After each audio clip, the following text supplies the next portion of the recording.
Alors, pour cet exercice-là, on va vouloir résoudre donc les équations. Donc, résoudre les équations, je rappelle, c'est trouver toutes les valeurs de x qui vérifient l'égalité. Donc, quand on regarde la première équation, donc quand on regarde le membre de gauche, il est sous la forme d'un produit, et donc je veux que ce produit soit égal à 0. Alors, certains auraient le réflexe de développer, chose qu'il ne faut surtout pas faire, parce que quand vous développez, vous allez vous retrouver avec une expression dans laquelle il y aura un terme en x carré, puis du x, puis un nombre constant, et ça c'est le type d'équation que pour l'instant vous n'avez pas appris à résoudre, ou du moins vous n'avez pas des outils suffisants pour pouvoir la résoudre. Donc on va surtout laisser cette expression sous la forme d'un produit, et on va appliquer la propriété qu'on a déjà vue précédemment, à savoir la propriété du produit nul. Donc qui dit qu'un produit est nul si et seulement si un des deux facteurs, au moins un des deux facteurs, est nul. Donc quand j'applique cette propriété, le membre de gauche étant déjà sous la forme d'un produit, je vais mettre comme quoi cette égalité, elle est équivalente à 2x plus 1 égale 0, ou bien le facteur 4 moins x est égal à 0. Puisque un produit est nul, donc si et seulement si, donc c'est équivalent à dire que ou bien le facteur 2x plus 1 est nul, ou bien le facteur 4 moins x égale 0. Donc là, on va résoudre séparément ces deux équations. Donc la flèche signifie équivalent, la double flèche. Équivalent, ça veut dire que ce qui est marqué sur une ligne est équivalent à ce qui est marqué à l'autre ligne. C'est-à-dire que les réels x qui vérifient la première égalité vérifient aussi les deux autres égalités. Donc 2x plus 1 égale 0 quand je veux résoudre ça, ça me donne x égale, alors je fais d'abord moins 1 et après je divise par 2 pour trouver les valeurs de x. Donc ça me donne moins 1 sur 2. Ou bien, pour la deuxième, ça me donne x égale 4, puisque ça fait moins x égale moins 4, et en multipliant par moins 1, j'arrive à x égale 4. Je peux donc conclure que les solutions de mon équation sont moins 1,5 et 4, que je mets entre accolades. Donc cette équation produit nul, elle a uniquement deux solutions distinctes, moins 1,5 et 4. On va maintenant résoudre la deuxième équation. Donc cette fois-ci, on a encore une expression avec du x carré, etc., moins 25 égale 0. Sauf que là, je ne peux pas directement appliquer la propriété précédente, puisque le membre de gauche, cette fois-ci, n'est pas sous la forme d'un produit. Donc là, il va y avoir pour ce cas particulier d'équation, parce qu'il n'y a que du x carré, si vous voulez, et après il n'y a que des nombres constants. Donc il va y avoir deux méthodes pour résoudre cette équation. Donc je vais séparer en deux pour faire les deux méthodes. Donc première méthode, on va essayer de factoriser le membre de gauche pour le mettre sous la forme d'un produit et ensuite pouvoir appliquer la propriété précédente du produit nul.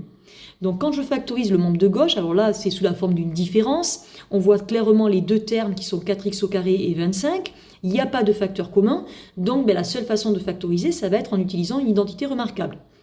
Donc là, on s'aperçoit que 4x, c'est le carré de 2x, 2x au carré, c'est 4x carré, et 25, c'est le carré de 5.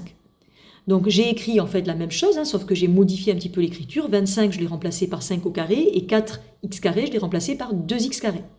Et là, on reconnaît la troisième identité remarquable, c'est de la forme a carré moins b carré, et donc je peux factoriser avec l'identité, la formule qu'on a vue dans le cours précédent. Donc ça va me donner 2x moins 5, facteur de 2x plus 5 égale 0.